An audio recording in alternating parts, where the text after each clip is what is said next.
Good evening. Welcome to Township Board of Trustees meeting for Tuesday, September 6th. We could all rise for the pledge, please. I pledge allegiance to the flag of the United States of America and to the republic for which it stands, one nation, under God, indivisible, with liberty and justice for all.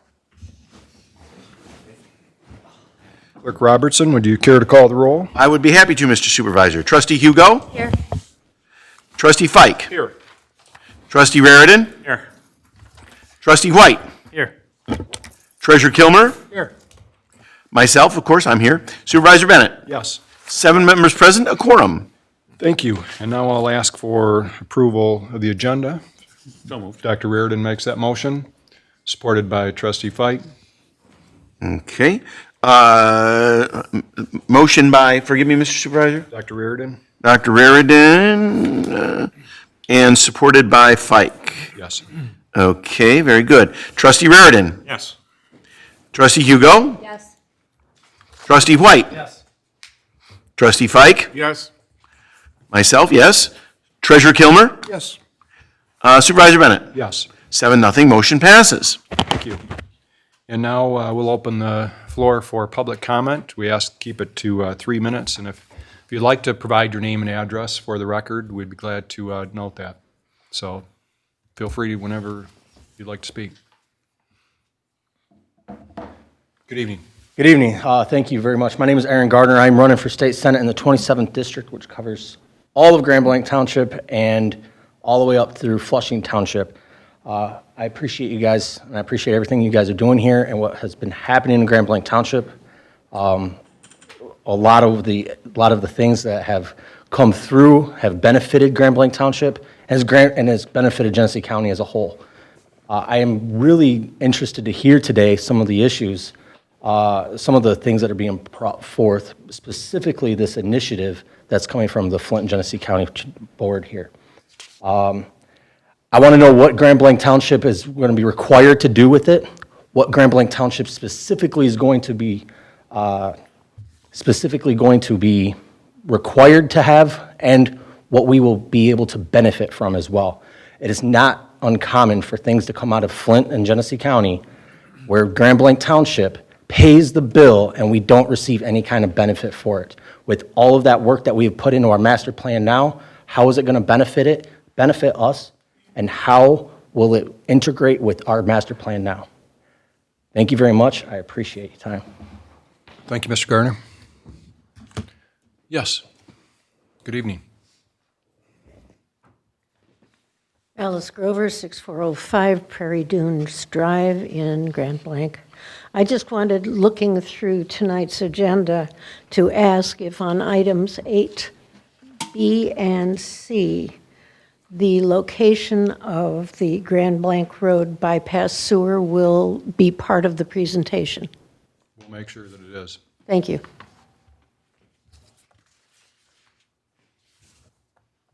Okay. Anybody else care to? Yes, come on up. Good evening. Good evening. My name is Amy Miller, and I am running for the 4th District Commissioner here, County Commissioner. I have lived in Grand Blanc for 18 years. My address, 9170 Liverpool Court, Grand Blanc, Michigan. I am not a politician. I am a concerned American, and that's why I decided to run. I am a Marine wife, mother of 4, grandmother to 1, and I'm very concerned about our county, our country. I never thought I would want to get into politics, but I feel like it's time. I'm a retired child care director and teacher. I retired a year ago to stay home and watch the grandbaby for my kids, and that's what I do. And he is the light of my life, let me tell you. But I just wanted to introduce myself, and thank you for the time. Thank you for what you do. Thank you. Sure, whoever else would like to come up. Sure, come on up. Good evening. Good evening. My name is Terry Lynn Chambers, 5412 Pepper Mill Road, Grand Blanc Township. I am also running for a county commissioner seat for District 5. I decided to run after attending meetings and seeing what's been going on within our county. And I am curious to see what happens and what they want to do with this Together Forward initiative. Because we do, Grand Blanc Township is the biggest township and one of the biggest providers of revenue in the county. Between our senior millages, our parks and recs millages, which we don't even have any county parks, so we provide a lot. And then the hotel tax revenue that we provide to the county. So I am very curious to see what this brings forward and what they are asking of us and how we will benefit from it, because we do already carry a lot of the weight in the county, being the biggest revenue provider in a lot of different areas. It's nice to meet all of you. Thank you. Thank you. Anyone else care to make comment? Okay, seeing no further public comment, we'll bring it back here to the board. And at this time, we have a privileged presentation from the Flint Genesee Group, and we'll share, well, I'll read it, the agenda item. Flint Genesee Group will share a privileged presentation on their Forward Together initiative. And we have I'll join you. And I'll okay, all right. thank Dominique for helping coordinate this. He's my colleague, our Director of Government Affairs. My name is Christina Johnston. I'm the Chief Operating Officer at the Flint and Genesee Group. And I'm here today just to share data. We really looked several years ago at the state of our county and wanted to understand what do we look like now and where can we go. We had been hearing from many organizations who work in some form of economic development and hearing them saying, you know, we're all kind of heading on our particular agendas, but how do we make sure we're all going in the same direction? And so we pulled together the City of Flint, Genesee County offices, the Planning Commission folks, as well as the commissioners and our CEO, and said, let's work together to create a plan. Let's look at data. Let's listen to the community, and let's create a vision for ourselves so that we can all head in the same direction. And so that was a couple of years ago. It took a little over a year, I think, to get through the planning process. We launched the plan. I call it a plan. It's not so much a plan as it is a vision that we can all aim for. We launched this in July of 2020. Not a great time to roll out something on a large scale. So we're excited to be here today, and we're actually going to give you a progress report, even though it sort of feels like maybe you didn't have the first touch point in the first place. But again, Flint and Genesee Group, just for a little background, formerly known as the Flint and Genesee Chamber of Commerce. We rebranded also kind of around this same time period to better reflect what we are and who we are. We have a chamber, that's one of our divisions. The group is sort of an umbrella organization to 4 divisions, which includes the Flint and Genesee Economic Alliance, who works with you guys all the time in promoting some of the facilities and locations that you have in Grand Blanc Township.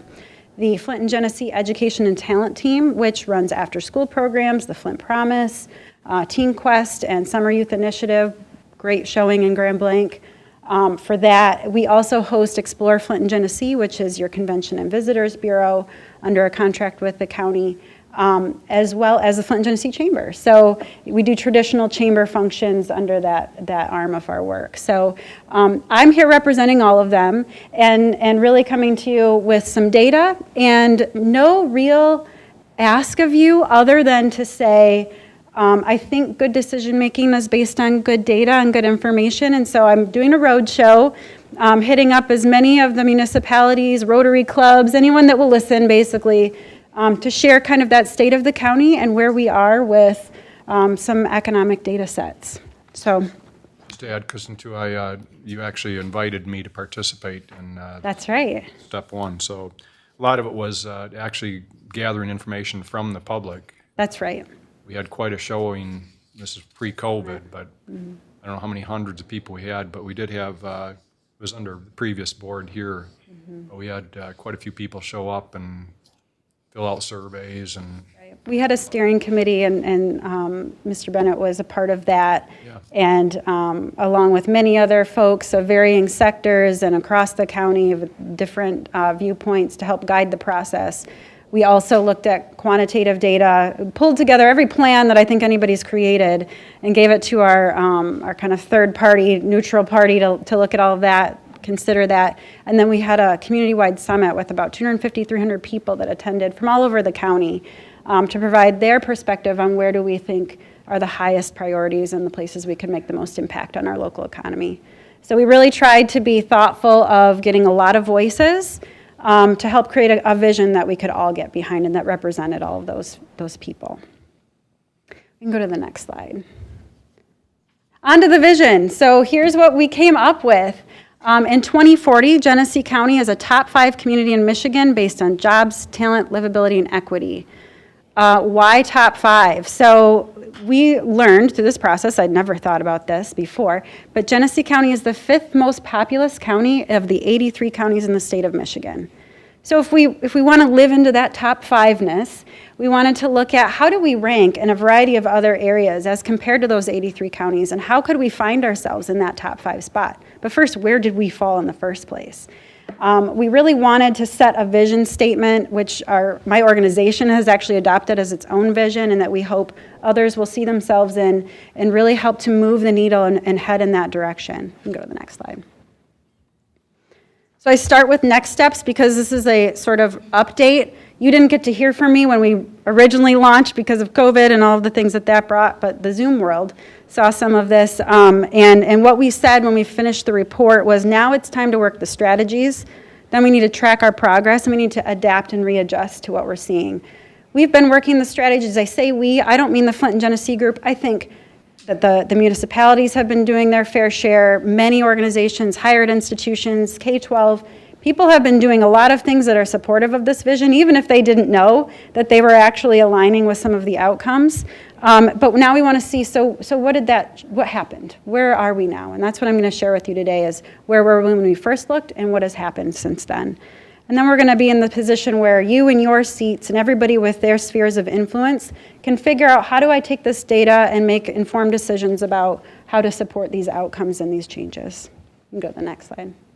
I'm not going to spend a lot of time here because I heard that's a short agenda and I won't be the one to make it longer. So we had 6 key areas that we felt like we could all focus on as a county and make a difference. There's some examples in here of ways in which we have supported those areas. We intentionally, when we put this together, didn't think of them as a prescription. It's not a plan in such a way that we wanted to say, we're going to do these things in the next set period of time and it will yield this particular outcome. We really looked at this as a menu of options, of strategies, of things that various stakeholders could employ that had some ability to influence our economic trajectory. So things like thinking about how we say good things about our community and turn those honest challenges that we have into opportunities. Thinking about business attraction and retention and how that can make a difference in the livelihoods of our people, the quality of life, expanding tourism options, coordinating community programs. We learned, especially in the talent space, we have a lot of programs in Genesee County geared toward getting a ready workforce. Many of which our consultants said they would recommend in other communities. We already had them. And said, we really need to focus on 2.0 versions. We need to kind of figure out those efficiencies and the best places to put resources. So that was a real feather in our cap. As a community, we've done good things. We just got to evolve it and grow it. Building great places, that's where a lot of our municipalities come in. All of that placemaking, all of those things, everyone from a volunteer in your parade that's helping make that come together and creating a great place to live, to somebody who's making decisions about ARPA funding, infrastructure investments. It's all in there as something that you can do, and then that brings me to investing in the 21st century economic infrastructure. Lots of space for what we do in government to influence business and growth for communities. You can go to the next slide. Here's where I'm going to spend the most time. I mentioned top 5, and I mentioned that we were looking at some 5 key indicators. We do look at other metrics. We don't necessarily contextualize them with the rest of the state or compare ourselves. But in these areas, we wanted to know, how did we first start out? How did we fare in the context of the state? And then how are we moving? Are we moving up and down in those rankings? Are we moving up and down in the results? The 5 areas that we found were most strong indicators of our economy, of the health of our economy, was average wages, net in-migration, educational achievement, gross domestic product growth rate, different than just GDP, and family poverty rate. Again, these are county-wide metrics. And we wanted to look at those with the most recent data sets we could. So you'll see a little bit of inconsistency sometimes in dates. It really has to do with the source and how quickly they turn out their data. So some good news. Average wages went up from 2019 to 2021. So we last looked at the data in 2019. We did see an increase in wages. Unfortunately, we fell in the rankings. So what you're going to see maybe as a trend here is even when our community has seen improvements, it didn't necessarily mean we improved as fast as other counties in the state. I also don't mean to make this sound scary when I share this information. This should all motivate you. You're public servants, and I consider myself that to some degree as well. And so really, for me, this is quite a motivator to look at these things and say, okay, we're on a good trajectory, but how do we make sure that we aren't getting complacent with growth and that we're thinking about how we compare to others? So we did fall to 24th. It's not the worst ranking. In fact, if I look at other counties, that top 5, some of these won't surprise you. Oakland County is number 1. Wayne County, Washtenaw County, Midland County, Macomb County. Genesee County only needs to add about $203 per week to get to number 5. That's doable. If we bring different industries in that pay better, if we increase educational attainment numbers, these are things that can increase wages in our community. And so when we talk about lifting people out of poverty, having that average weekly wage and having folks prepared and ready for those jobs can help do that, and we're not that far off in all of these 5 metrics. Net in-migration, this has to do not with population, but has to do with the number of people that we gain and lose as a community. In 2018, we had lost about 1,000 people in a 1-year time period. Data sets have changed since then. Nothing stays super consistent. But from a 2016 to 2019 time period, so a longer time period, we lost 2,920 people. If you ask me, this is probably, this and educational attainment, sneak peek, are I think the spaces where we have the place to have the most influence on our economy. We need more people. We hear it from our businesses. You probably feel it in your tax base. We really, really need to have a ready workforce. We need people contributing to their taxes that reinvest back into their community. And if you look at it, our ranking stayed stable in spite of that loss, 78th out of 83 counties. The state of Michigan in the country is poor in terms of population and net immigration, and we are low in that list. The things we need to work on is talent retention, keeping the people we have. This has to do with loss, and thinking about how we are attractive to new, ready workforce. And so there's a lot there to unpack. You can look at the age of your residents. You can look at working age and what types of industries you have and how you target market. Those are some things that the Flint and Genesee Group is working on, but certainly there's a lot that could be done in municipalities around affordable housing or variety of housing or the placemaking experiences that create that make a place desirable for that population. Educational attainment, we actually improved by 1 percentage point from 2018 to 2020, but fell in the rankings again to 35th from 29th. So this is a space where we can see a lot of movement trying to increase educational attainment, and had some degree of success in a fairly short period of time, but not as fast as the other counties. I'll mention too, other counties, there's a state initiative in educational attainment. They call it the 60 by 30 initiative. Our goal is 2040. We've got a longer horizon. We're going to give ourselves a little more time. But the state is looking at 60% of Michiganders will have some level of certification or degree by the year 2030. So we're trying to align our metrics here and the programming and all of the supports that you might give, or that college-going culture element of what we do in our community to aim toward these goals. Just to give you context, number 1, Washtenaw County. I'm going to see if you guys pick up on the trends here. Oakland County, Leelanau County, Kalamazoo, and Grand Traverse. Most of those have major universities in them, and so of course they're going to have higher levels of educational attainment, and those that don't are a little bit wealthier. And so you're going to see higher levels of educational attainment. We would need to gain about 17 percentage points to reach number 5, which, by the way, is not at the state's goal of 60%. That's at 49%. So we do have some work to do with educational attainment. The reason why I say net immigration and educational achievement are the biggest pieces is that when you have a higher level of education, you're more likely to make more money, which increases average wages. If your household wages are higher, you're likely to pull out of poverty. So you can, with these two pieces, really change the trajectory and these metrics for our county. GDP growth rate, I want to say this is a growth rate, not GDP, but you can see that we have had some great movement here. We were at a 0.88% growth rate from 2017 to 2018, and from 19 to 20 we moved up to 1.17.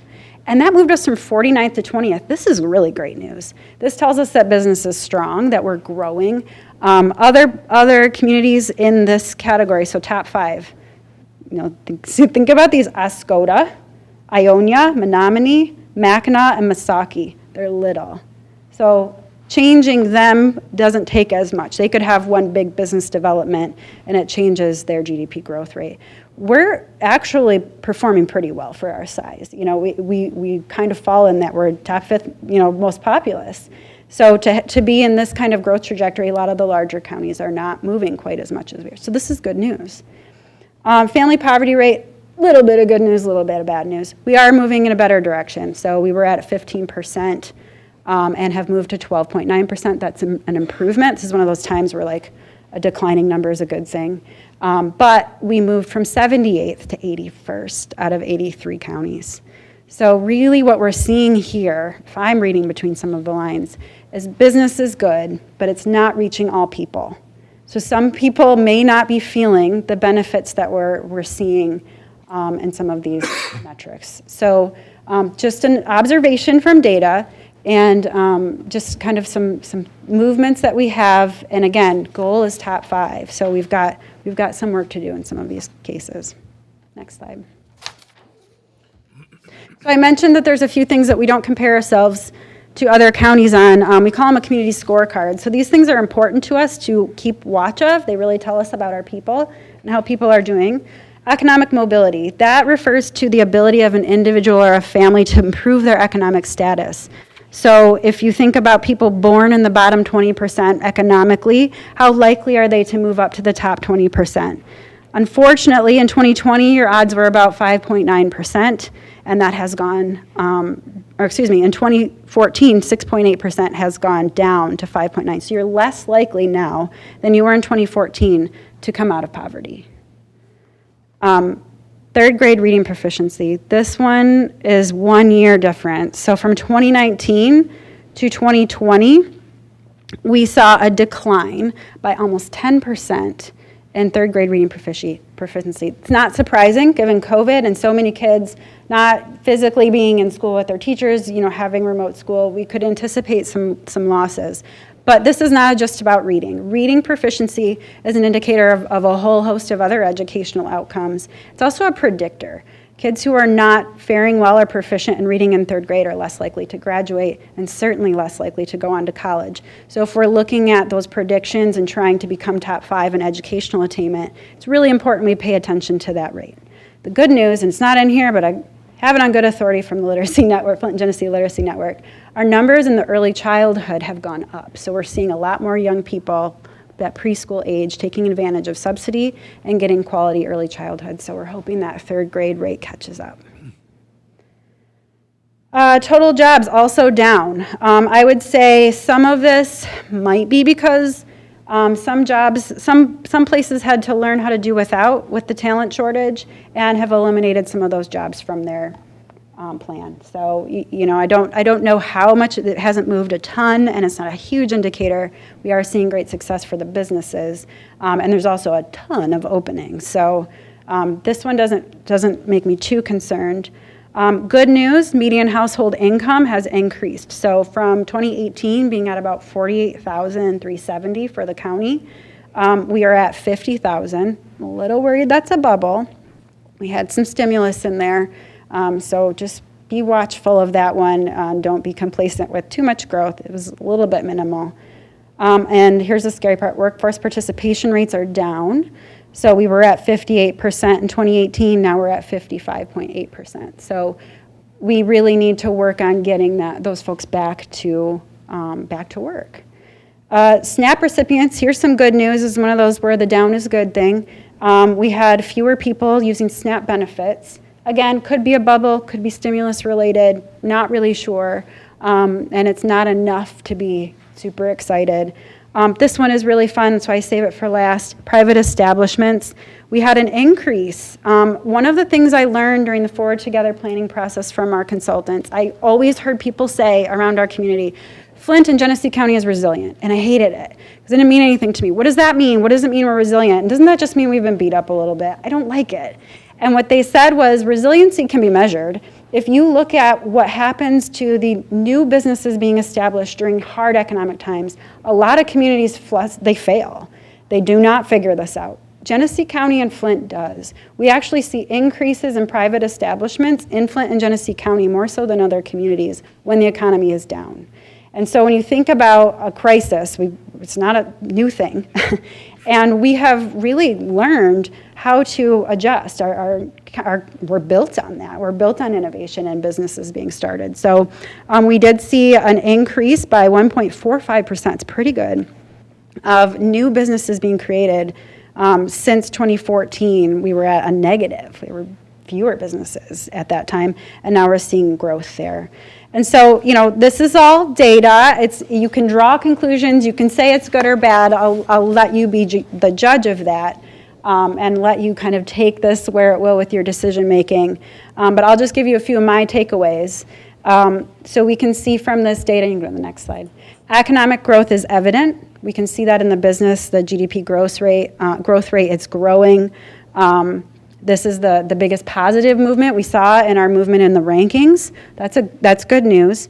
Unfortunately, in many of the metrics, our growth is not as fast as other counties in the state. Improvements in average wages, educational attainment, and family poverty rate did not result in improved rankings. So again, complacency is dangerous. We need to not be too excited about growth. We need to celebrate it, but we need to be thoughtful of how we are faring in the context of things. And county residents in the lower income brackets are not experiencing economic gains and are on a trajectory to fall farther behind or remain in poverty. So this is where equity comes in, and thinking about how our residents feel about economic growth, and are they feeling it in their own households? How can we make sure if things like educational attainment can make a difference there, how can we make sure access to those resources is available to them to enjoy these same economic benefits? We can see that in our economic mobility. We can see at the predictor in that third grade reading proficiency is something to be watchful of. And then that workforce participation rate. All places where we have many partners who help to increase participation and access in all of those spaces. And so for them, they can really help move the needle on these things. Go to the next slide. So I already gave you my sneak peek. I think net immigration and educational attainment can move us along. Having more people in the county is attractive to employers. If you're trying to draw in those large businesses, many of them in our Economic Alliance department, we respond to RFPs from site selectors and large businesses. It's really great to have some nice facilities in Grand Blanc Township to have on that list of places we can promote. But they are often asking us about available workforce. They're looking at a driving distance of folks who can commute to work. And they want to know what that looks like. If our population's on a decline, that's dangerous in terms of what a business might be looking for. We want to tell a positive story about a prepared workforce and available people and a community that's drawing people in. When you have these companies come to town and residents, they support the tax base, which gets reinvested in the towns, the cities, the schools, and the infrastructure that in turn improve quality of life and in turn also attract more businesses. When people have higher education levels, they are more likely to make more money. Businesses have higher skilled, higher paying jobs that will be attracted to the county. To access that workforce, our average wages improve, and ultimately household poverty declines more significantly. It all sounds really simple. It isn't. If it was, we would have solved it, and so would many of other communities. But those are some areas, if you truly try to prioritize and look at data to inform decision making and where a community may think about its own influence and resources, those are just a couple of areas to look at. So there's a lot of work to be done. And we know that no one organization does it, no one community does it. We all have to think about this collectively. That's why it's called Forward Together. This is not anything that's owned by the Flint and Genesee Group. There's no money being asked for. There's really nothing I'm asking of you today other than to look at this as you make decisions, help us think through as we try to progress toward being top 5. Where is your sphere of influence? And for residents, how do you influence your residents to really think about how they make a place a great place to live and work, and be supportive of each other? So that's all I'm here to say, and I'm happy to take any questions you might have. Anyone have any questions, concerns? Yes, Mark? We're talking about, You can speak in the microphone so people at home can hear you. Oh, we're on screen. hello, people at home. We're talking about our concern certainly is the whole county. But I think that the township is doing a little better than than it would sound like. What do I want to say from County perspective. yeah, and part of what hurts us all in this endeavor is the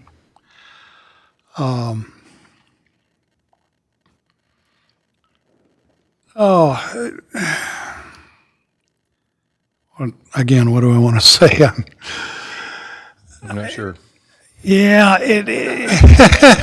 I'm waiting. I'm not. Breathless anticipation. I'm not sure either. The thing is, we've got a force that does somewhat drag us down, at least in the ratings or statistics or whatever, that isn't nearly as prevalent in Grand Blanc Township. And I think that we're doing pretty well there, but we still have to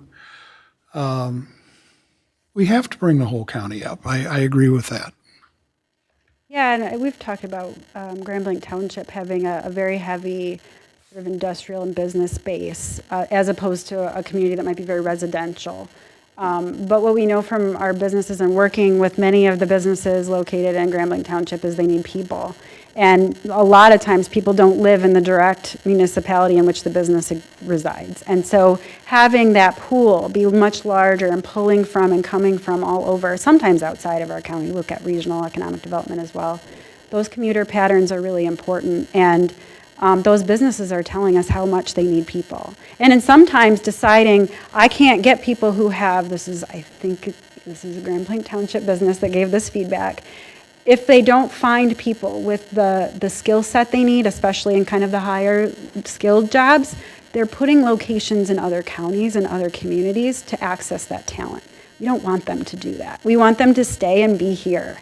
And so it's really, really important that we think about having a prepared workforce for businesses wherever they are in the county, and making sure that the people that we have get to take advantage of those higher wage jobs so they don't go, and I'm not saying, we have to steal from other counties or anything, I want them to succeed as well, but I think it's important for us to think broadly about the workforce and the pull and the commuter patterns that influence the success of a business located in Grand Blanc Township.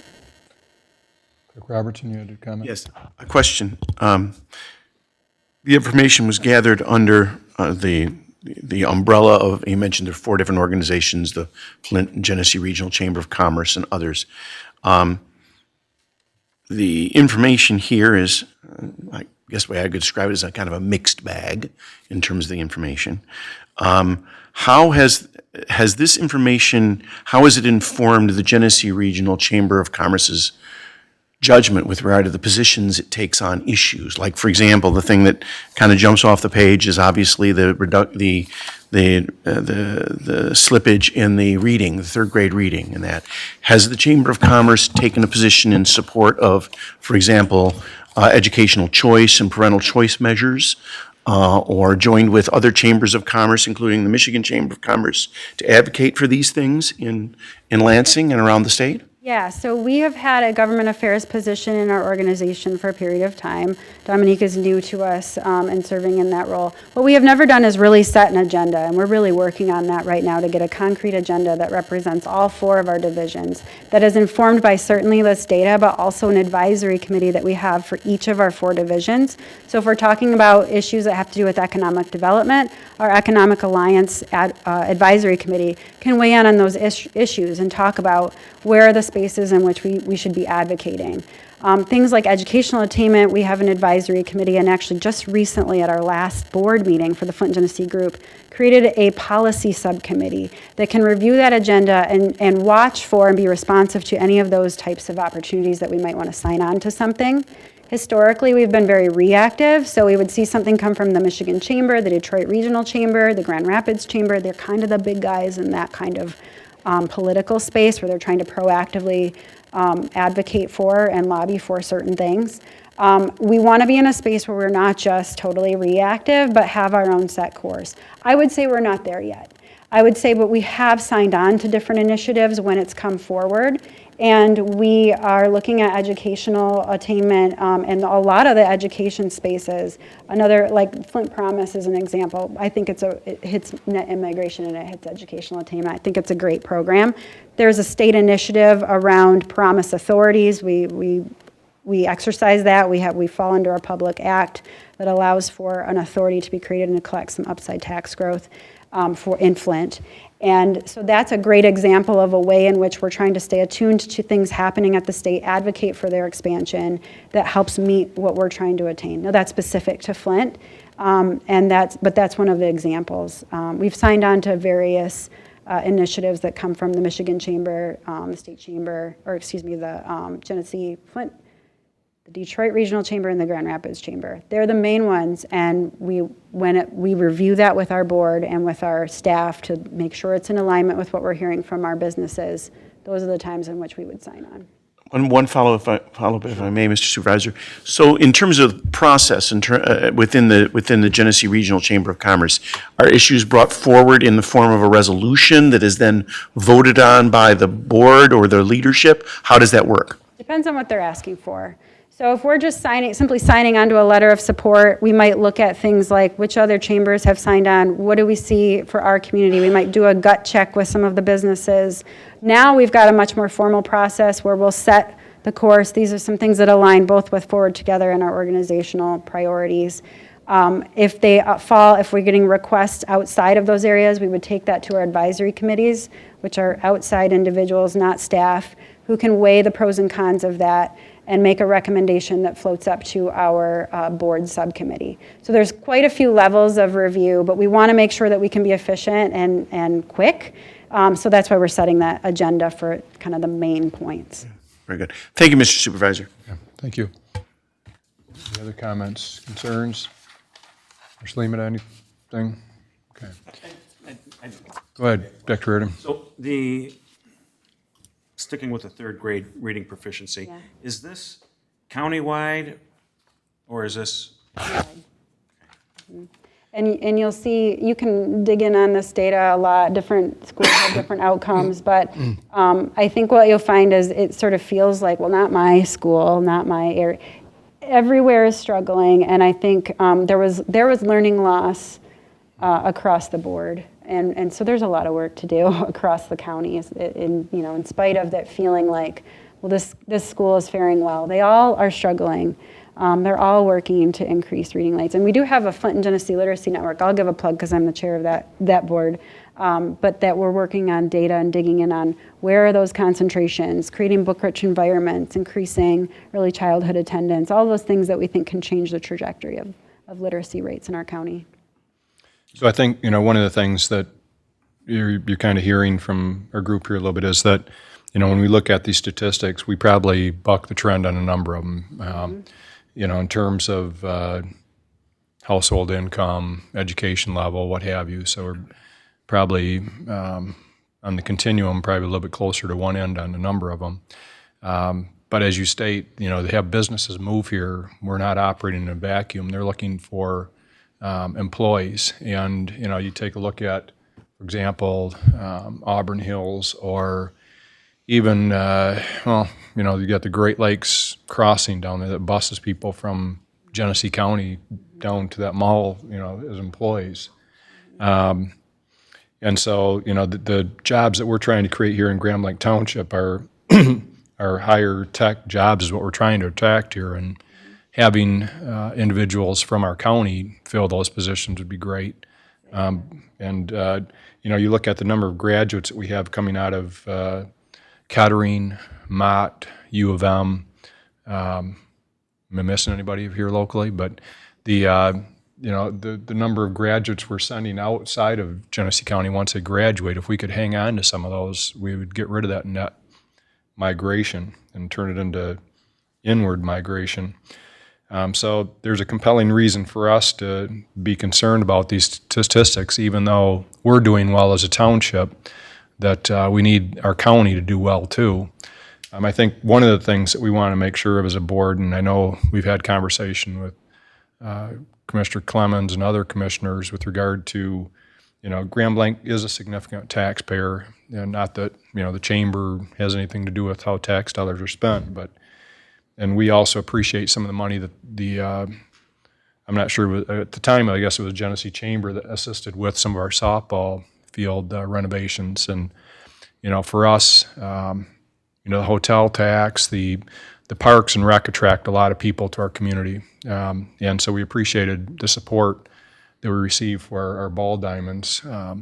And those kind of things make sense, because if we're going to continue to attract the business, and our taxable value grows by an average of, I think, about $60 million a year, at least it has for the last 5 or 6 years.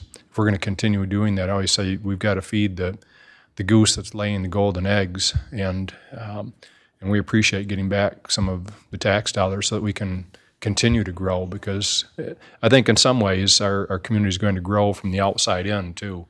And we're going to need more and more employees as we get more businesses moving to our township, and that means success for the rest of the county as well for employers or employees. So we appreciate the work that you're doing. I appreciate being included in getting opinions and what have you when we're putting this study together over the last 2 years, and we look forward to continuing to monitor it and work towards all these goals that are listed here. Yeah, and thank you for having me. I'm happy to come back anytime and listen more. So if ever you want to reach out or have additional thoughts, we're happy to discuss. So thank you again for having me. Thank you, Ms. Johnson. Thank you. Thanks, Mr. Clemens. Okay, Moving on. moving on to Approval of the approval of the consent agenda. I'll entertain a motion by Ms. Hugo, supported Motion by by Hugo, supported by Fike. Trustee Fike? Yes. Trustee White? Yes. Trustee Hugo? Yes. Trustee Raridan? Yes. Treasurer Kilmer? Yes. Myself, yes. Supervisor Bennett? yes. 7-0, motion passes. Thank you. Just to mention that the McFarland audit is in your packet, so take a look at it. And we are looking for a board member for that board. So if you have somebody in mind, we could use their name, so to meet with them. Under old business, strategic plan, Mr. Lehman and I both were out for a period of time last week and a half or so with COVID. I'm not sure if I'm supposed to say that, but I just violated a few HIPAA laws there. I'm okay.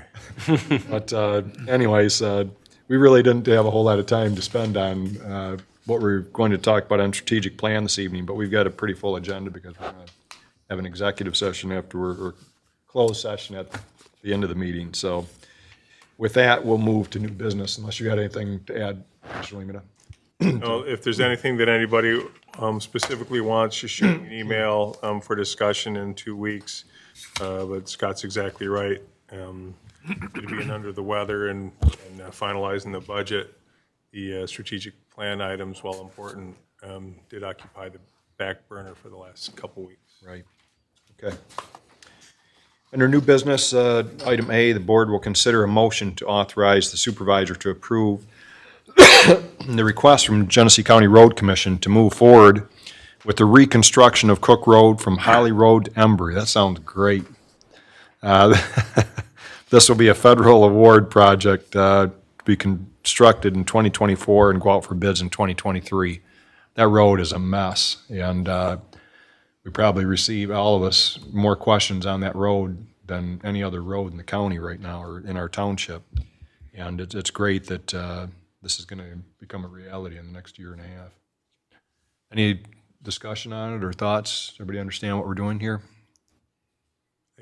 Mr. Supervisor, Mr. one Lino. thing to point out for the folks who wondered why we didn't pay more attention to Cook Road over the last couple of years is we kept saying it can be a federally funded project and they'll come do a complete rebuild on it. If you look at the breakdown in the cost sharing, MDOT federal transportation funds are going to account for $1,140,000 of a $1.5 million project. And that's why we waited rather than put just an overlay over a really bad road. This is going to be a complete redo with federal funds paying for the vast majority of it. The County Road Commission in Grand Blanc Township will be using our 50/50 allocation funds to pay for the remainder. So it was well worth the wait to get a complete rebuild versus putting some perfume on a pig. And the problem with us, if it were to be just paved over temporarily, then the federal funding disappears for rebuilding it entirely.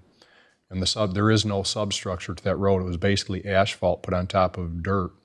And so that's why there's so much shifting constantly on that road. So it's imperative that we bite the bullet and wait till we get that federal funding so it can be totally dug out and rebuilt. So, somebody care to make a motion? Mr. Fike? I'll make a motion. Okay. Supported by Motion by Fike Trustee White. and supported by White. Very good. Trustee White? Yes. Trustee Raritan? Yes. Trustee Fike? Yes. Trustee Hugo? Yes. Myself, yes. Treasurer Kilmer? Yes. Supervisor Bennett? Yes. 7-0, motion passes. Thank you. Item B, the board will consider a motion to approve a design and engineering contract with Rowe PSC for the proposed Grand Blanc Road bypass sewer for $109,430 and authorize the township superintendent to execute all related contracts and agreements. We have with us Director Sears. Good evening. Good evening. So some time ago, early or late spring, early summer, we were doing a capacity analysis for a private development on Grand Blanc Road when we realized part of the sewer system there is out of capacity. It's over capacity, in fact. In these instances, we immediately began researching how that is, for one thing, and what we need to do to remedy it. The only thing we can do is rebuild the sewer or add capacity, add sewer somewhere so that we can, A, make sure that the existing customers are not affected by the capacity issue and that we have room for any future users. When we were looking at the existing sewer, we found that, and it runs along the south side of Grand Blanc Road, we found that Consumers Energy came in and put in their infrastructure right on top of our sewer. So literally their power poles are sitting right on top of the underground sewer main and we can't access it to rebuild it.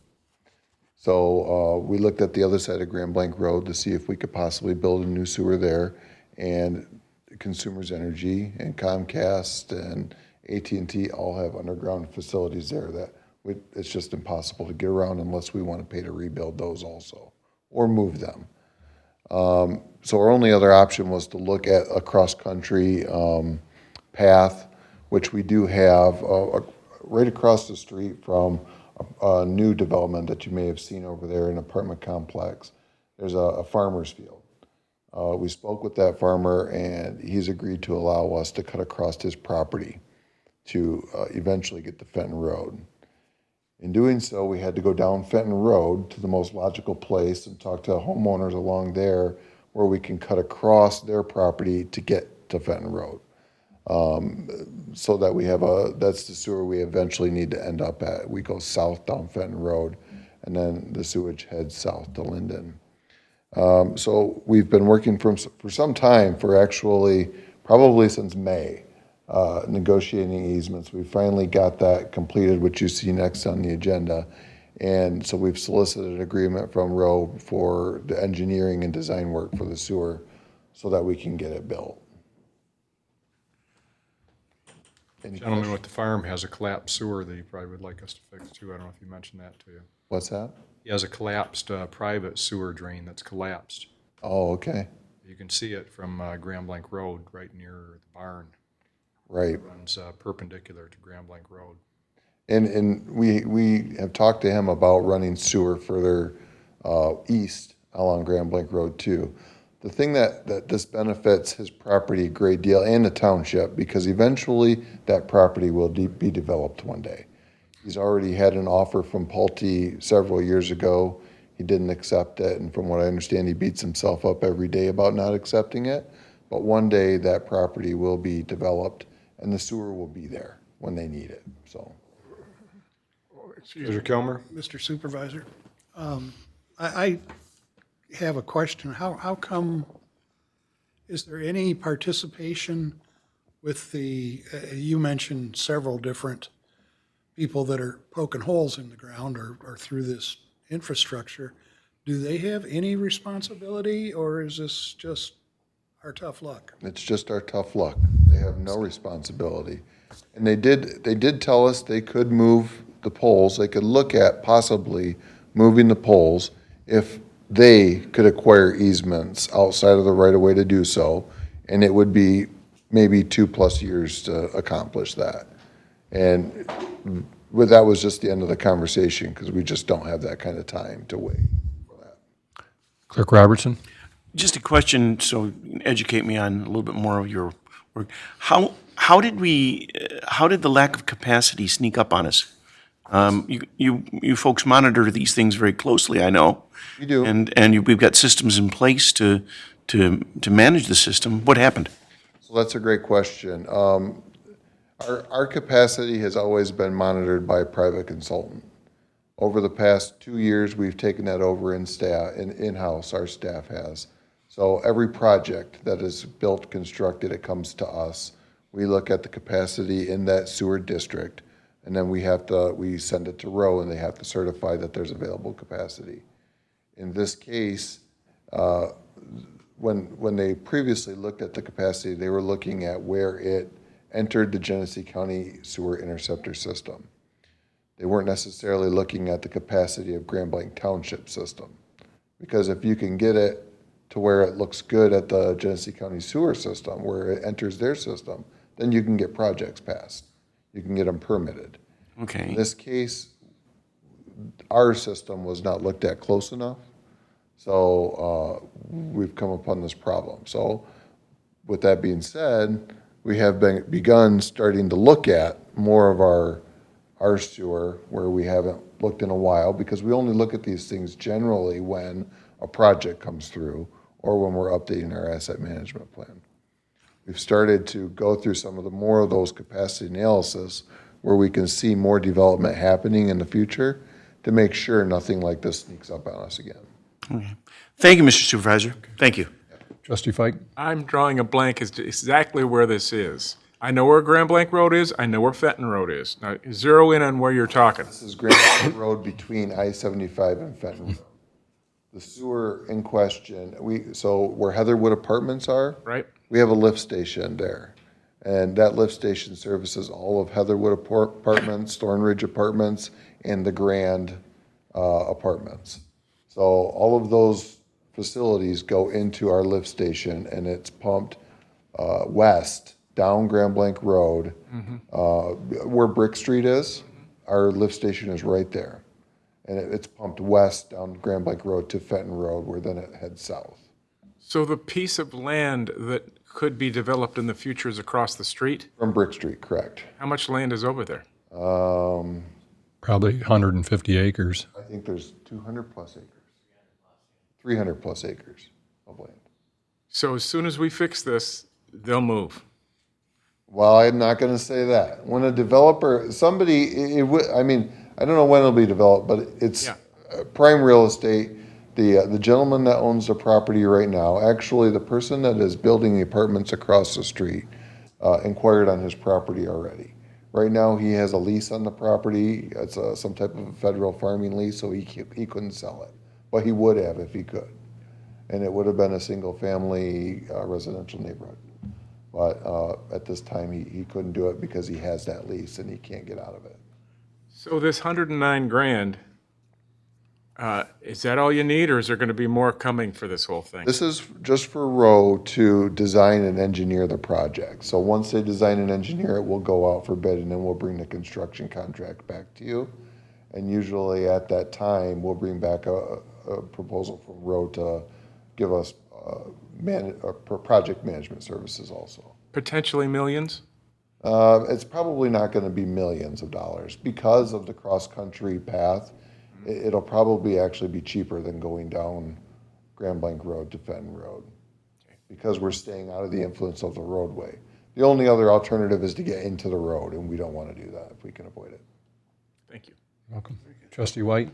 I'm just looking at, so it says when conducting, and I'm just reading this, while conducting a capacity analysis for a new residential development in the area. So there's something that's going in right now. There's something that's being constructed right now. It's an apartment complex. My question is, why aren't they doing this? If we're short on capacity and we're building a new apartment complex, presumably that's a big part of it, and we're gonna foot the bill? Generally, they would be if we were not already over capacity for our existing customers.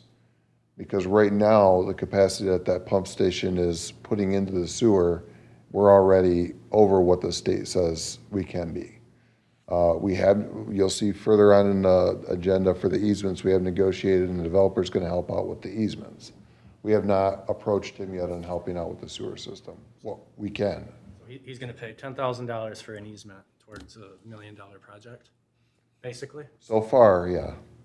That seems just like okay, thank you. So typically, correct me if I'm wrong, Mr. Sears, but if somebody was building an apartment complex or proposing one, and it was going to require a sewer to be run to that, for them to build it, we probably would either make them secure a bond to make sure that the project actually occurs to pay for the sewer. Or we'd say, hey, we're not footing the bill for your private development to put in the sewer. But because we're over capacity and that thing's serving a lot more people or a lot more entities than just one customer that we're putting it in for, we'll do it. You know, it's similar to, a whole development versus one business, that we're going to recoup our money from this sewer over a period of time. It isn't like we're just running it a mile down to help one person, that's it, where we're never. Facilitate their development, that's correct. And typically, if there were no infrastructure there, they would be on the hook for bringing it to their property. In this case, it's already there, it's over capacity, it's outdated, it needs to be rehabilitated. By all means, it should have been done by now, but we didn't catch it. That's not to say he won't contribute to it, we just haven't approached him on that issue yet. We just know that it has to be done, regardless if he builds there or not. Mr. Lehman, anything? The other thing is with capital fees, he ends up buying into the system when he built, anybody who builds along that area ends up buying into the system through capital fees, and that's why they exist, is that's their purchase into the system that already exists. But Mr. Sears is exactly right. If it wasn't we have to, now that we know that we're over capacity there, we have to fix it. Whether this guy builds or not, we're gonna do this sewer project. We can still require him to contribute. We've done that in the past with others, or we make sure that there's an agreement where, depending on what the capital fees are gonna be, like we get this many capital fees and they come within the next 3 years or 5 years, or we have them put up a performance bond basically that we hold on to until we make sure that we get the capital fees that we needed to offset the cost of the sewer upgrade. It might be an interesting presentation for our board sometime to talk about capital fees. I work with a number of businesses that pay those, and being here at the township, I see it from the other side too, but those capital fees can be pretty staggering if you're not familiar with them. So for example, to build a restaurant, it might not be uncommon to pay a $200,000 capital fee to be able to, and that's just to be able to tap into our sewer and our water, In this apartment complex, we'll bring probably $250,000 in capital. Right, and that's just to have the use of our system, so they are going to pay for it. But it might be interesting to have that conversation so the board understands it. Okay, any other questions, Mr. White? I mean, I get that we have a lack of capacity. I get that, but I feel like we're given a little too much free money here, that we should be requiring some of these developers and these sorts of projects to contribute a little more than $10,000 in a handshake that they'll do the right thing. I just don't think they will unless we actually hold their feet to the fire on this sort of thing. Well, they're going to pay with the capital fees, they're going to pay a substantial amount. So, like Mr. Sears said, it'll be probably $250,000 that they'll end up paying. And that'll go towards the cost of that sewer line. Absolutely. Is this apartment under construction? Uh, Yeah. Okay, any further thoughts or making the motion? Okay, Dr. Reardon makes the motion, Motion by Raritan, supported by Ms. Hugo. supported by Hugo. Trustee Hugo. Yes. Trustee Fike. Yes. Trustee Raritan. Yes. Trustee White. Yes. Treasurer Kilmer. Yes. Myself, yes. Supervisor Bennett. Yes, 7-0, motion passes. thank you. Thank you. Item C, the board will consider a motion to approve the DPS director and township superintendent to acquire easements for the Grand Blanc Road bypass sewer as outlined in the provided offer letters.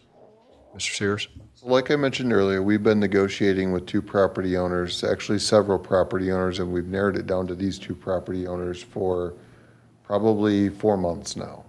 And it's been it's been more easement negotiations than I've ever done. Luckily, we have professionals from Row that have been spearheading it and helping us out. We've come down to basically what I've identified in the offer letters, minus one thing. In the offer letter for parcel 1219-100-015 or 1414 Grand Blanc Road, the amount being offered is actually $35,000, not $25,000.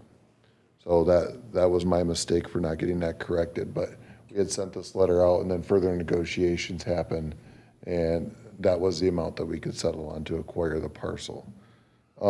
So for easements, we cannot pay more than what the property value is according to our township assessor. So that's kind of what we stuck by here. The easement on Fenton Road, that gentleman requested more, actually substantially more than what's in this letter for his easement, and we could not give him what he wanted. That is the one where we have asked the developer to pay a portion of the easement to get it below the property value, and the developer has agreed to do that. So, with the exception of, clearing some trees in the easement area, which we already would do anyhow, and then leaving some gravel in that area, which we have been doing anyhow, basically creating an access drive for maintenance. These are the dollar amounts that we've settled on. Obviously, they're above our spending limit, so we came to you for approval. And we can answer any questions about the negotiations. Scott from Row is here also. He was the primary negotiator on the talks. Any questions, Mr. Haymeyer from Row or Mr. Sears, Mr. Fike? Forgive my ignorance. So when you go to these guys with their house and you say, look, I want an easement here, you're not buying that land, right? You're just putting a pipe through underground that nobody will see, right? Correct. We're buying the land in essence that we're going to control what's on that land from here on out. So they're not going to plant trees there. They're not going to build sheds, pole barns, anything like that. They essentially, according to the easement, cannot use that land. Maybe they can park a boat on there or something as long as it can be moved quickly. Right. But we have to have access to that 24/7, so they can't fence it in or anything like that. But correct, we're not actually gaining ownership of that property. We're just gaining the right to use it, to build on it, and to access it in perpetuity. And what's the end game here? What if he says no? Well, then we're going to go back to the drawing boards. With this offer letter, he has said yes already, but you never know what's going to happen after this meeting, and we go back to him and talk to him more. We're hoping that, he accepts. Yes, Mr. Laddie? So there's a process. If we need this land, we can take it. We could. And the difference in value of the property without the easement versus with the easement, the decrease in value. There's an expedited process that we can avail ourselves to if we need to. So I would suggest for all parties' sake, if we've got a quick and fair resolution, that everybody abide by that. Right. Because there are other ways to do this. And that's kind of the premise we've been going on, is we didn't want to have to go down that road with those neighbors, but we will if we have to, so.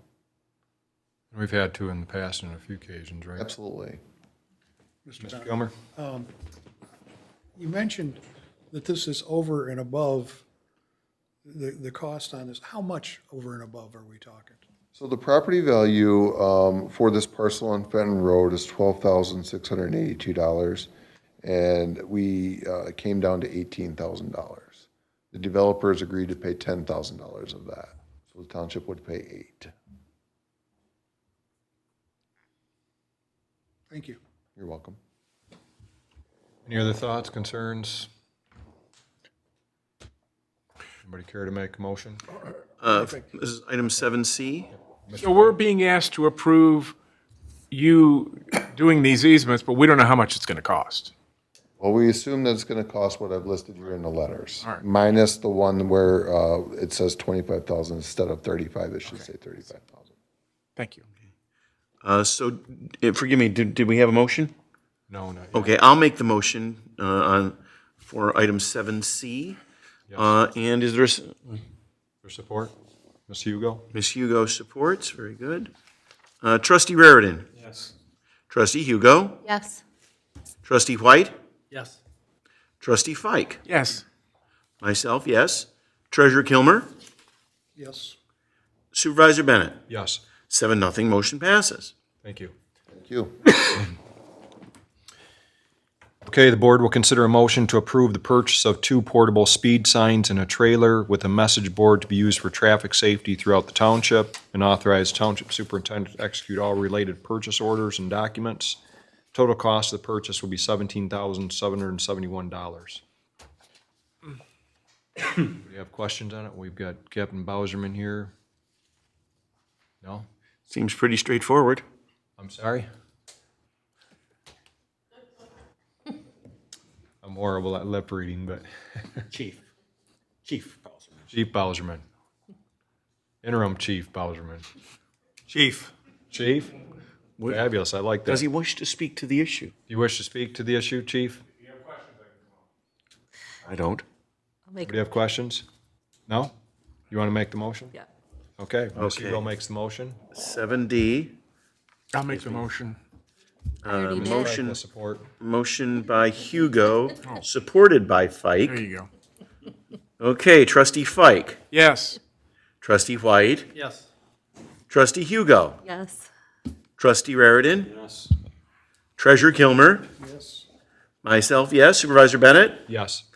7-0, motion passes. My apologies on not changing the title there, Chief. Okay. Item E, the board will consider a motion to approve a construction services scope of work change order for the South Dort Highway shared use pathway for $49,750, and authorize the township superintendent to execute all related contracts and documents. Mr. Sears? Hello again. So this is something that was brought to our attention not that long ago. As you know, we've been constructing a trail along South Dort Highway in conjunction with the Dort Highway Extension. And we got through the first phase and realized that inspection and project management hasn't been approved for the second phase. So that's what this is. It's to adjust the scope of work for inspection services and for Roe to complete the construction management part of it with the contractor and MDOT for the federal funding or state funding. Mr. Limita? just make a point, this will be reimbursed by the DDA to the township. Okay. Any questions, Mr. Sears? Mr. Pike? Do we know how much this whole thing's costing us, just the pathway? Oh, yeah. We've been looking at it for a few years, so. I can send you the breakdown on it. So is motion in order, Mr. Supervisor? It is. And I will make that motion on item 7E. Support by Dr. Reardon. Support by Raritan, very good. Trustee White? Yes. Trustee Raritan? Yes. Trustee Fike? Yes. Trustee Hugo? Yes. Myself, yes. Treasurer Kilmer? Yes. Supervisor Bennett? Yes. 7-0, motion passes. Item F, the board will consider a motion to approve Case Construction as the lowest qualified bidder for the senior center sidewalk replacement CDBG project for a cost of $31,924, with $28,886 being authorized for funding. The township and city of Grand Blanc will each cover $1,519 in overage. Good evening. Good evening. So when we did our tour and that, everybody saw the sidewalk over at the senior center. There's been significant spalling and chipping over the past couple years.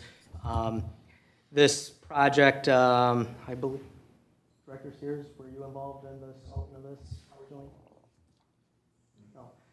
Okay, so probably in about 2019, this project was scoped out well before COVID and everything that we've had going along with that, and also with your labor costs going up because this is a federally funded project, so you do have to follow the labor rates for that.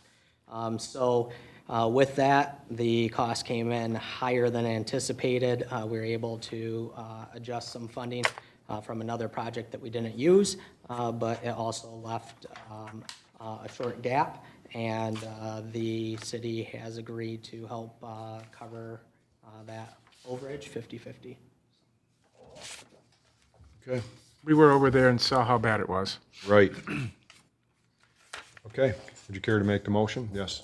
Mr. Fike? Yes, I will. Support by Mr. White? Motion by White, forgive me? Yes.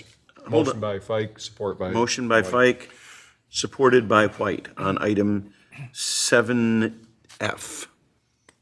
Correct. Trustee Hugo? Yes. Trustee Fike? Yes. Trustee Raritan? Yes. Trustee White? Yes. Treasurer Kilmer? Yes.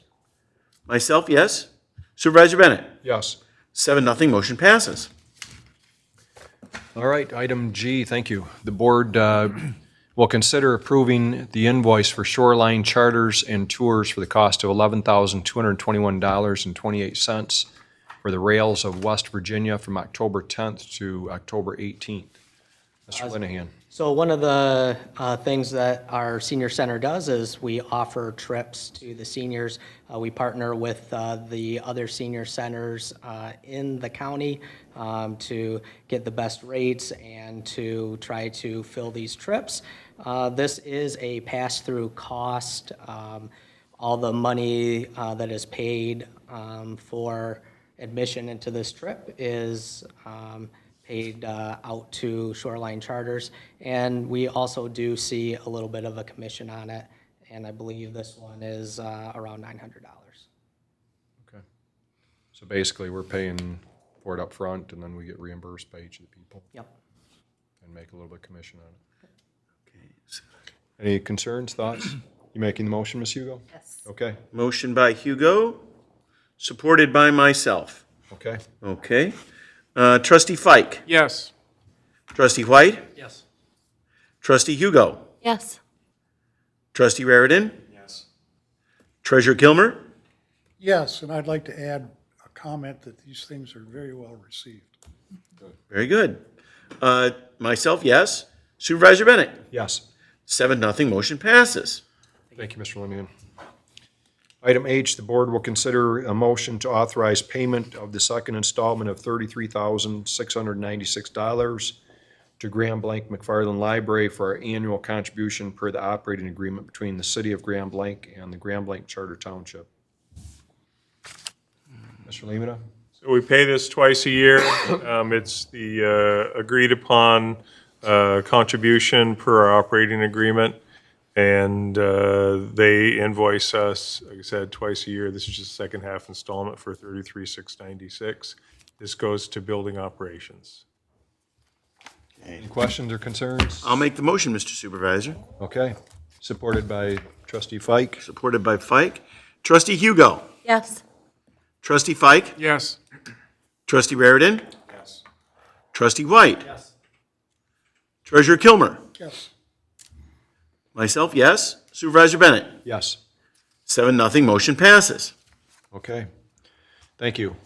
Future agenda items, as Mr. Lehman has stated earlier in the meeting, if you have items that you'd like to have addressed with regard to the strategic plan, please email him on that. I don't know if there's anything other than our strategic plan that anybody wants to have discussed, but you can email those to myself as well.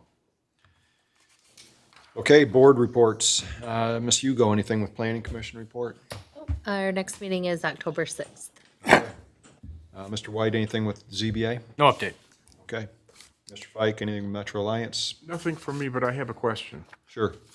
I've had some residents ask me about Holly Road, that it was repaved there near Genesis, and they felt it wasn't that bad and it didn't really need it.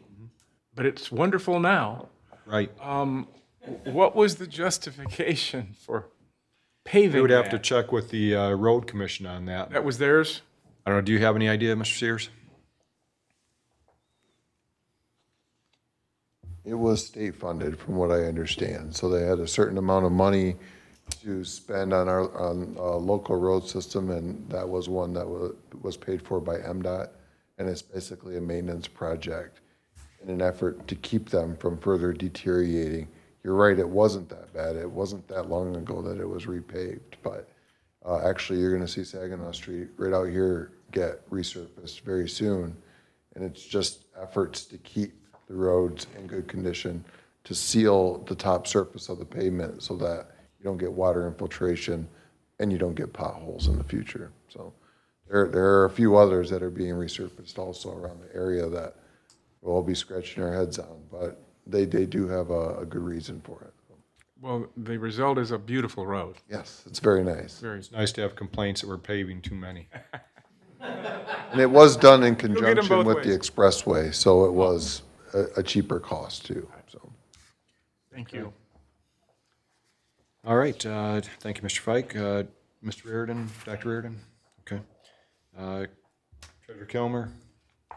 Unless anybody has any questions on anything, we're good. Okay. Clerk Robertson? Just one item to mention briefly. At our last meeting, there was a gentleman from the general public that spoke to concerns about power outages in Williamsburg Farms, specifically on Old Franklin. I'm pleased to report that the following morning, I received a phone call from Consumers Energy indicating that they had identified the source of what has been a multi-year problem in that particular section of Williamsburg Farms, and that they're going to be taking steps. They started, it would have been not this past weekend, but the weekend before, and they will be picking it up again in September, and they'll be continuing through the month to do underground work on whatever it is that needs correction. I shared this information with Mr. Sears immediately, yourself, Mr. Supervisor, Mr. Superintendent, but I thought it would be worthy of a mention here in the public meeting that, because there had been a gentleman previously that had come into the office that expressed the same concern, and I had contacted Raphael Turner from Consumers Energy some weeks ago, and coincidentally, he just happened to call the morning after this gentleman spoke at our board meeting, and I contacted both of those constituents, and they're pleased with the fact that it's being addressed. So you'll be seeing some activity, and the citizenry that is affected will be notified by Consumers Energy, as I understand it, as the work is done. And it's going to be done in the off hours so that there's a minimum of interruption in electric service. So No such there you thing go. as coincidence. That was impeccable work by the township board. Well, that's a given, of course, but nevertheless, I just thought I would share that with you. Thank you. Okay. There you go. Thank you. Just briefly, spoke with Mr. King from King Steel today, and the rail spur that they had been working on for the last couple of years is now open for business. They actually were anticipating just one rail car in the next week to be using it, and actually they have 8 on their way right now to start using that rail spur. So that's great news. His only concern is us doing something with the rest of Baldwin Road from basically going west to or going east to Saginaw Street. That he would like to see that moved along fairly quickly, and I told him we're going about as fast as we can and as fast as the bank will allow us to right now in terms of bonding out money to widen that and make it all season. But it's good news that we've got demand for that to happen. Also, just a point of information, we did receive word in the past 2 weeks regarding the GMSPO building on Hill Road near 475, which is about a 300,000 square foot plus building, that GM is going to take that off the market. But they aren't quite sure what they're going to do with it as of yet, but they're not going to be selling it. They're going to look for something to use it for. So that's good news, probably on our behalf. And so when the current listing expires, they're taking it off the market. So with that, Attorney Laddie, anything? Nothing to add. Okay. Superintendent Lemata. At your seats this evening, you did receive hard copies of your proposed 2023 general fund and special revenue funds budgets. You'll receive under a different cover, the DPW proposed budget for 2023. I haven't had the opportunity to review that final DPW budget with Mr. Sears yet, but it will be coming out to you. Of note, there's my recap narrative in the beginning of this budget that walks you through. It's $20.8 million in the general fund proposed budget of revenue and expenditures. In each individual department, you'll find a narrative by the department head that talks about any specific requests or changes that they may have made for 2023. Each department is represented in here. There's also includes the fee schedule in the back of the blue copy of the general fund budget. I would ask that you take a look at that because those proposed fees, there's not a lot of changes this year, but there are some. Those proposed fees will also have to be approved by this board to support for the revenue that we're looking for to move this budget forward. And then in your special revenue funds budget, you got Parks and Recreation Fund that I would pay special attention to. Your building department, I think is important. There's some of the smaller ones, but your municipal campus where we talk about how we pay for the police building, as well as of note, your capital projects requests by department heads and the capital improvement plan for the ones that we funded for 2023 are included in this budget. I will note that this budget does include some additional funds for paying down unfunded liabilities or post-employment benefits. But again, we don't pay too much attention to it until we're completely done. It does include at this point $776,000 available for post-employment benefits for pension or health care. Again, when you guys go through this budget, you see the department heads' requests. So anytime you look through here, you're going to see the 2019 through 2022 activity, the projected activity to complete the year, the department requested budget for 2023, and the superintendent's budget is the last column. As you go through, make note of things that you may want to change or that you have questions on. So when in October, we start to do the budget presentations and we'll walk through some different departments to do a broad overview and then answer any specific questions. We can schedule as many meetings as the board is interested in having, or we can do it outside of the regular meeting, or we can do it as just a portion of each meeting. We have until the end of December to approve this budget, but we do have to have an approved budget by December 31st. And just Understand there's a lot of work that goes into this budget. Mr. Lemata meets with each of the department heads at least once to go through this, sometimes multiple times, and there's a lot of work that goes into this document, so. This year, the good news was with the census numbers came in, our revenue sharing numbers were up. We also had great growth in our taxable value. In the March 2022 Board of Review, we finally exceeded the 2007 taxable value. So that tells you how long it takes to claw back after what happens with a recession and we lose 35 or 40% of our housing values over the first couple of years going into that recession. It took us from 2007 until 2022 to get back to where we were. And that includes all the new growth, new development, new residential and commercial construction that we've experienced in all that time. So our calls for service are way up. We're finally back to the revenue where we were at. In fact, we were in an interesting conversation, or a side note from our patrol negotiations earlier today. We talked about, when you really look at, if you've stayed in the same house and you've owned it for a number of years, our taxable values are finally getting to where they were. But because they can only grow at 5% of the rate of inflation, whichever is less, most people who own their homes and owned them for a number of years are still paying less in 2022 than they paid in 2007. So when we talk about the increase in taxes, take a look at your 2007 tax bill and take a look at your 2023 tax bill. You may be surprised when you realize that the actual, because of the loss in taxable value and how long it takes us to claw it back. In many instances, you've owned that home, you're paying less today than you were in 2007. Unfortunately, our expenses as a township have grown a little bit since 2007. It'd be nice if our expenses were the same, but I would gather, I don't know what percentage they're increased since 2007, but it's got to be substantial.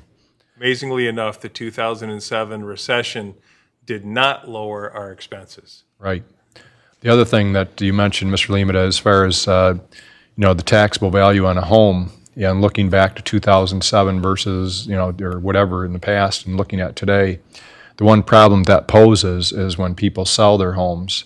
I know that our front office and assessing department get inundated with phone calls and visits from people that think that we've increased their taxes, by 30% or whatever, and it's actually the uncapping of their property. So somebody who's had their house for 20 years sells it to somebody who now the cap comes off their taxes, and all of a sudden they're looking at, oh my gosh, you raised the taxes on my house. And unfortunately, there's some real estate people that don't identify that to people that, hey, you're not going to be paying the same property taxes that this current owner does.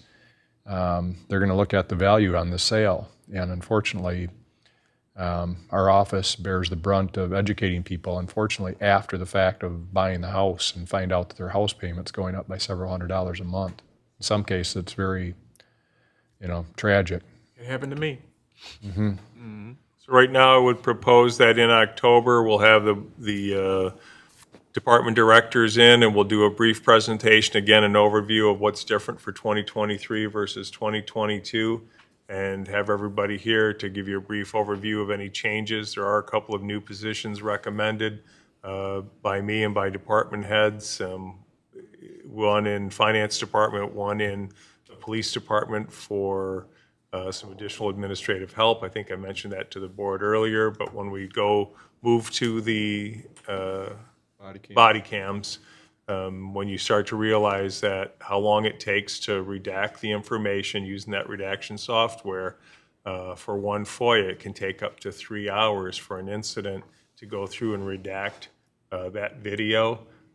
It becomes a full-time job. So I think that the body cameras are a good addition. I think it will show that our officers do the right things, but it also comes at a cost, and that's with additional personnel. We haven't tried to add any jobs since my time here, and it has been very limited on how we increase our head count, even though we've had tremendous growth, like I said, calls for service and many of the other things. But there comes a time where we were down about 12 from an all-time high before the recession. We were running with about 12 less total employees without any cuts to service, but we have had to look at adding a couple of positions for 2023 to maintain those service levels. Okay. I have one question for Dennis regarding the FOIA position. I know that the FOIA statute says that we are able to charge the, whatever segment of time that it takes the lowest, or the least expensive employee to gather that information.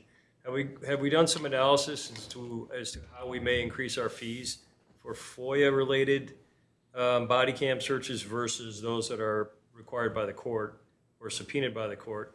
And is it possible for us to maybe recoup some of the cost of that employee?